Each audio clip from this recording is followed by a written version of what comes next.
El accidente del Titán, un sumergible experimental operado por OceanGate, se produjo el 18 de junio de 2023 en aguas internacionales, aproximadamente a 740 kilómetros de la costa de Terranova, Canadá.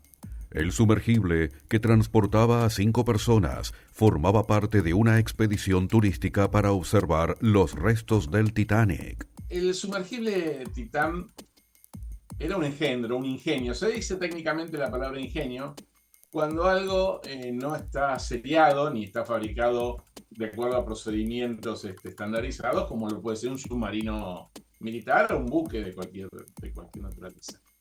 Este sumergible había sido fruto de un diseño talentoso. Hay que reconocer que para hacer este tipo de inventos se requiere mucho talento y muchas horas de trabajo, pero no tenía ninguna homologación técnica. El sumergible del Titán era un submarino de expediciones de muy alta profundidad, lo que antes llamábamos los batiscafos, los más viejos, pero era un sumergible básicamente que salía desde la superficie, era llevado al lugar donde iba a hacer la inmersión, bajaba, llegaba alrededor de los 3.500 metros y después subía. Ese era el sumergible del Titán. Estaba compuesto de titanio y de fibra de carbono, algo bastante inusual para los submarinos, porque si bien es cierto la fibra de carbono sí se ocupa en aeronáutica, por ejemplo, no mucho en submarinos, porque son elementos de distinta elasticidad. Por lo tanto, mezclarlo es muy peligroso. Estaba preparado en principio para poder sumergirse a grandes profundidades, aprovechando su reducido tamaño, dado que cuanto más chica es un sumergible, en teoría más profundo puede ir porque la presión hidrostática va a ejercer un esfuerzo menor en comparación a una superficie mucho más grande. Así que básicamente era un artefacto que tenía la posibilidad de sumergirse y que tenía una capacidad de gobierno restringida, no podía navegar solo, estaba conectado con un cable a una unidad que lo controlaba en superficie, pero sí tenía propulsión para poder desplazarse alrededor, en este caso, del Titanic, que era para lo que fue construido. La comunicación con el Titán se perdió 1 hora y 45 minutos después de comenzar su inmersión hacia el sitio del naufragio. Las autoridades fueron alertadas cuando no volvió a la superficie en el horario programado ese día. Este submarino en particular fue creado para bajar al Titanic. Ese era su propósito inicial. Lamentablemente, este tipo de submarinos no tienen una real certificación. No existe una certificación internacional de los submarinos de alta profundidad. El uso básico de este sumergible era hacer exploraciones científicas y turísticas. La práctica indica que de científico tenía poco, tenía más bien una explotación turística. Lo habían centrado en viajes al fondo del mar y en esta ocasión en particular era un viaje al pecio del Titanic. En medio de una carrera contra el tiempo, los guardacostas estadounidenses y canadienses intensifican la búsqueda del submarino, desplegando aviones, boyas y equipos de sonar para localizar cualquier indicio de vida.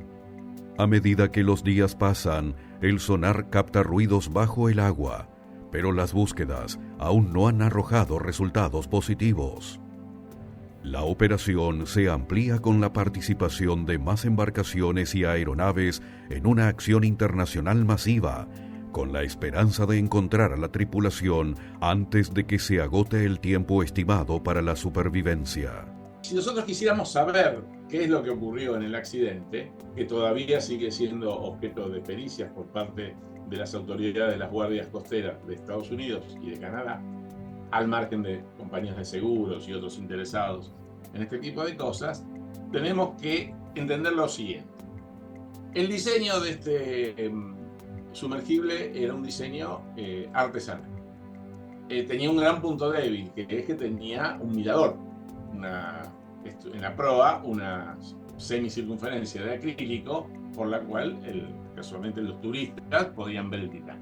Ningún submarino sumergible militar tiene parabrisas, porque no está previsto que una unidad submarina pueda tener algo tan sensible como una superficie de acrílico, de vidrio o de lo que fuera, o sea, algo distinto al material resistente. Aquí está el primer error de concepto. El submarino estaba construido con carbono, titanio y este acrílico especial, lo que nos habla es de una mancomunión de materiales distintos, los cuales de alguna manera hay que unir, ya sea con soldaduras, con encastres, con distintos tipos de métodos de unión.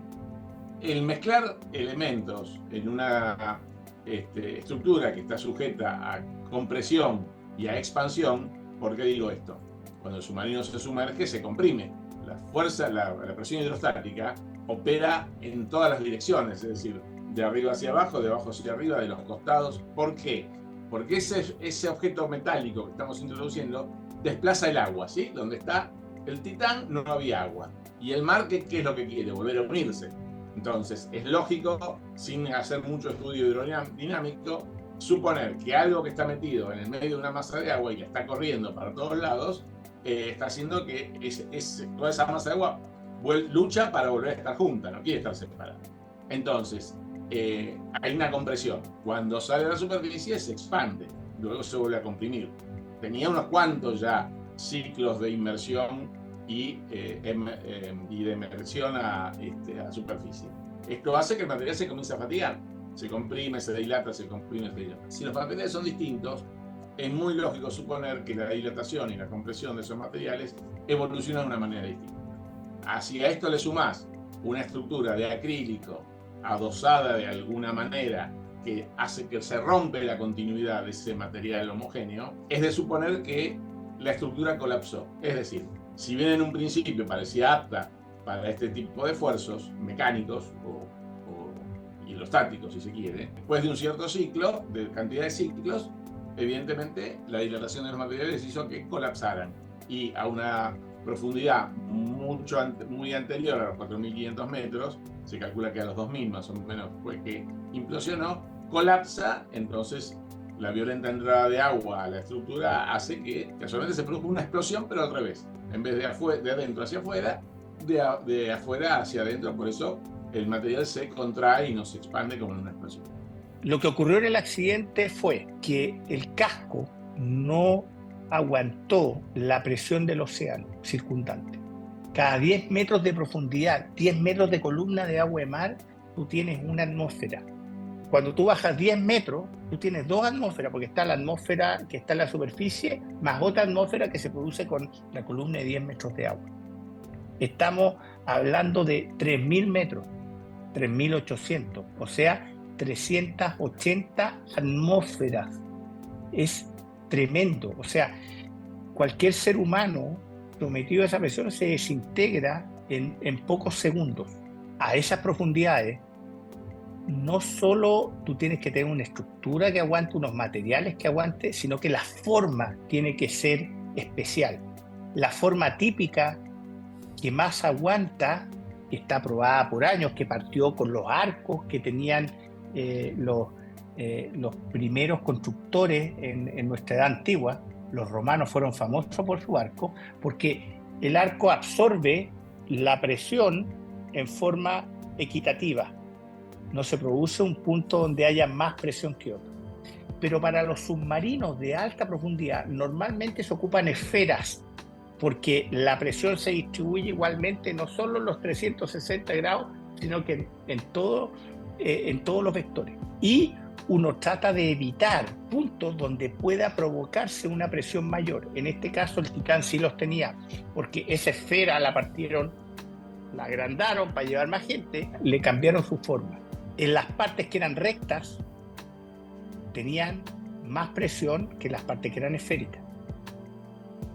Y la parte que era esférica además era de un material, y la parte que era recta era de otro, que era de fibra de carbono, que no había sido probado como un material para soportar este tipo de presiones. Entonces, ¿qué es lo que pasó?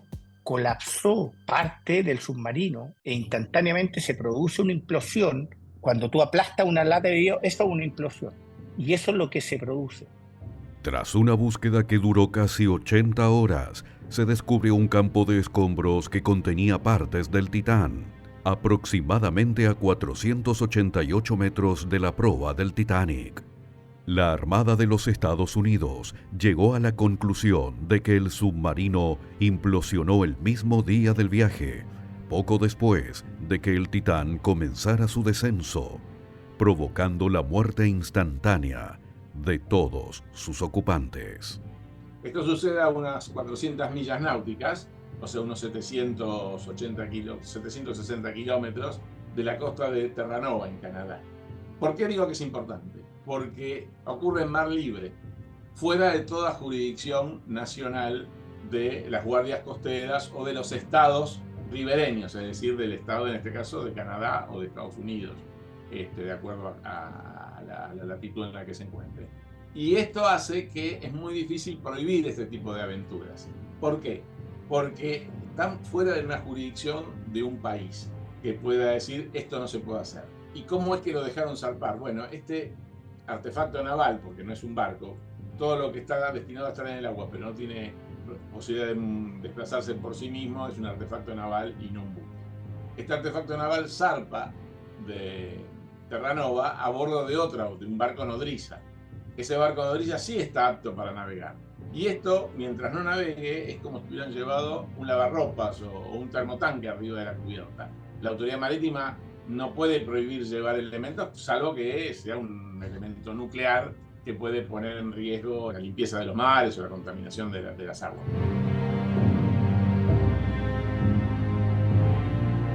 Eran 5 personas las que estaban a bordo. Básicamente eran millonarios que pagaban muy caro la bajada. Uno era Hamish Harding, que era un millonario inglés. El otro era un empresario pakistaní que iba junto a su hijo, que se llamaba Shahzada Dawood, y su hijo, que era Suleiman, que era un universitario. El último invitado era Paul Henry Nargeolet, que era un francés, que era experto en el Titanic. Tenía más de 30 inmersiones y era primera vez que se sumergía en este submarino. Los pasajeros que estaban a bordo de este barco, este artefacto naval, en este infortunio, eran 5. Uno de ellos, muchos a esta altura dicen afortunadamente, porque el hecho de que el propio dueño de la empresa estuviera a bordo, por un lado implica que se tenía fe en su emprendimiento, es decir, que no hubo una acción que seguramente fue temeraria, pero no fue fraudulenta, porque el hombre pensaba que iba a volver con vida. Nadie se sumerge para ganar dólares si no va a vivir para contarlos. Por eso esto tiene un doble sentido, al margen de la desgracia, para las partes ahora en disputas en la justicia civil, el hecho de que el dueño de la empresa estuviera a bordo les juega un tanto a favor en cuanto a dejar de lado mala fe.